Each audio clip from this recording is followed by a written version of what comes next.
Guys, if you haven't got the chance to ask me a question for the Q&A video coming up, a link to the previous video will be down below. So don't miss out on this pretty golden opportunity, if you guys know what I mean.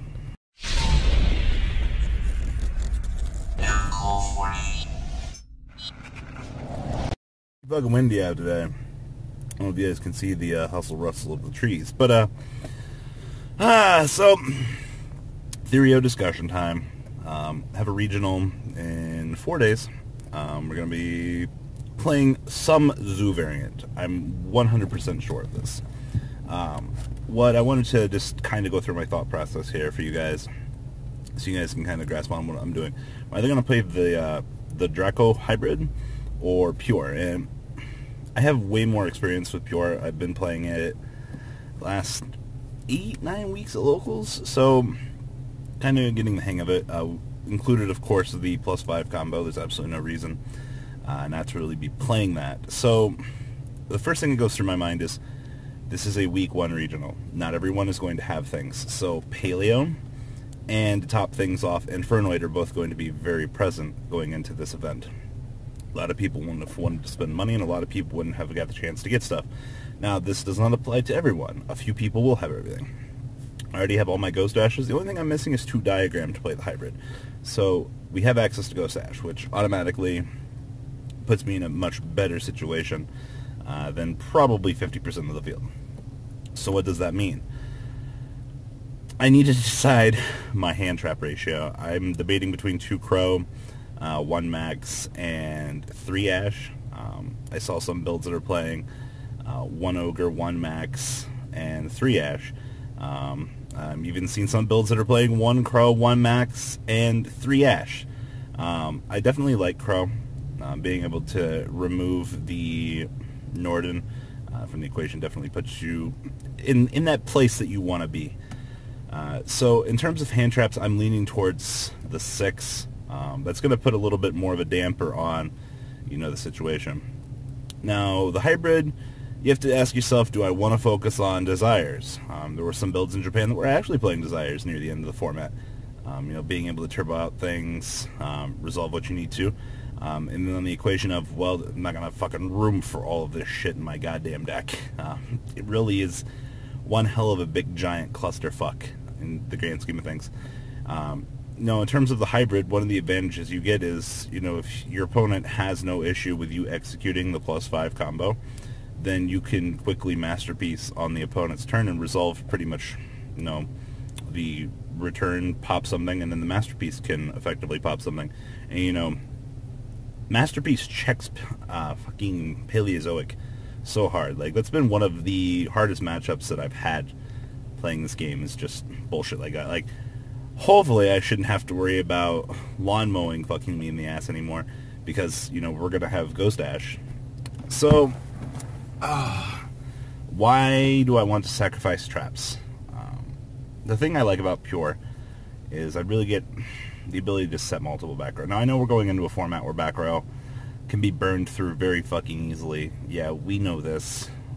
I'm still a big fan of Solemns and Barriers. That's kind of just my mentality as an old stun player coming back to bite me in the ass. Like, there's nothing wrong with executing the +5 combo and then just wanting to set 4. I don't know if I'm going to get the luxury of playing Book of Moon this format, which kind of sucks because I really liked that. I'm also indifferent about wanting to focus on Imperial Order in the main. Jeffrey has been trying to convince me to want to play Imperial Order. I mean, it's kind of just one of those cards. It's like, if you go first, you kind of just blow your opponent out. One of the trends I've been seeing in a lot of these playtest groups, though, a lot of people are focusing on the essential go first. They're not really playing anything to go second. And I honestly think that's kind of a bad theory. Currently I'm maining Dark Hole and Raigeki. This is all post-maximum, so you guys know with what's going through my mind. I'm playing the prototype build that Dan Cunningham had posted, and I know we've discussed this a little bit on this channel. But I am maining Dark Hole Raigeki. It makes your turn 2 a little bit better if you draw them. Like, it's just 2 cards in your deck. Sure, you're not always going to see them, but in the one scenario that they do come up, they're relevant. And you can argue that, oh, well, should probably be considering the kaijus and shit like that. You know, like, one of the reasons I'm considering not playing the Masterpiece build is because of how much shit is in the deck. But this call is not based for Pittsburgh. I don't think that is a very good call. This is strictly for week 1 at my regional. And it's a little bit different of a mentality because obviously things will be more figured out. And no, I'm a player that unfortunately needs some things drawn out for me. So I've been asking a lot of people for advice and things that they should be going for. And some days you're just like, you know, like where people are at this stage in the week and where people are going to be at the end of the week, it's very, very a rough place, man. You know, all those rogue decks that you need to be factoring for are still there. As I said, you know, Ghost Ash will take care of, you know, everything that it should be. Unfortunately, not always going to draw it for every scenario. So, just my 2 cents there.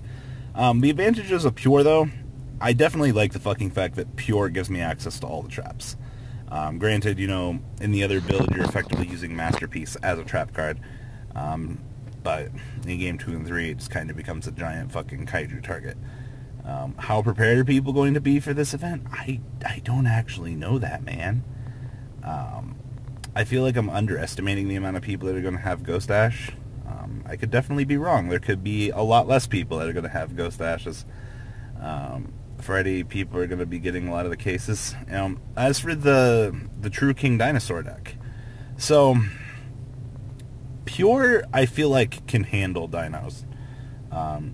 John would have words to fight with me by saying that, but yeah, Diagram does fix a few of your problems, but you're still kind of just, I don't want to make the argument of like Solemns and things like that, but Strike is one hell of a motherfucker.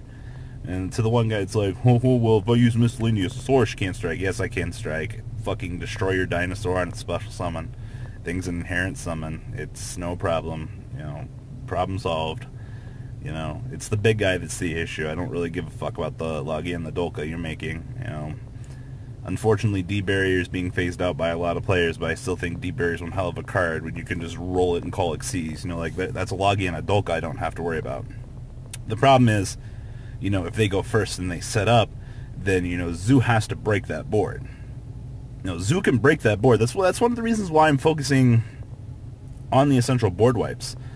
You know, an auto Dark Hole and auto Raigeki gets eaten up by Logia and does what it needs to do. You know, it braces the impact for that. And unfortunately, I don't really get that with the hybrid build.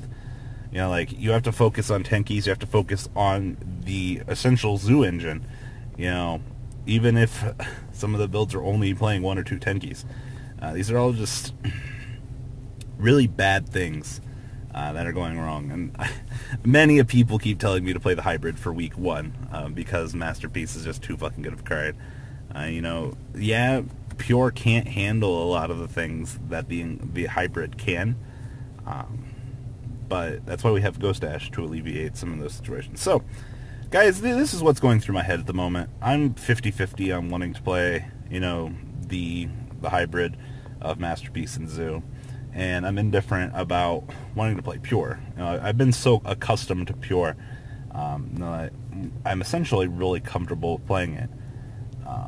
You know, obviously a few things need to change here and there. You know, the consideration to play Ram or not. The want to up a Throwblade. You know, like, Japan never really had this to deal with. You know, we still have fucking Terratop and Takum Tumborg at maximum power in the TCG. You know, don't even get me started on the fucking extra deck.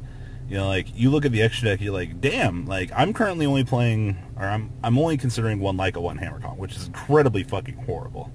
But what room do you have? You know, you have to play Invoker, you have to play Totem Bird, and of course you have to play fucking Norton. You know, your off card is Samurai, but you have to consider Samurai for the OTK potential. You know, and we're not far enough along yet to use the Coral Dragon play for Flying Sea. You know, I'm sure a lot of people are going to be using Flying Sea this weekend, which is probably something I should be fucking considering, but, you know, with what real room? So, it's all up in the air. So, yeah, what do you guys think? My overthinking things a little bit too much. Obviously, it's going to be with one guy down below. It's going to be like, fuck it, Robbie, just play gadgets. You're overthinking this situation. No, I don't want to fucking play gadgets. I need to focus on my invite right now. And with you guys going through the mental processes with me, hopefully you guys will get the chance to see, you know, what's going on inside of Big Daddy's head. So that's all I've really got to say today, guys. Please remember to ask questions on the Q&A video. We'll get those answered when we start working on that. So, guys, deuce arenas. Until later. That's not all, folks. Please subscribe if you enjoyed this video. Please check out my Cardfight Vanguard channel, VanCole40. You guys will get an insight on our playtesting sessions. And please check out the Zodiac Duelist TV Twitch stream. That way you guys can follow the House of Champions and MCole40 interactions. Please check out MCole Games for all of your guys' trading card game needs. And if you guys enjoyed this content, please check out my Patreon in the description. Every bit helps to the creation of these videos. One step at a time in improvement, and that's the goal of this channel. Alright guys, have a good time, and thanks for watching.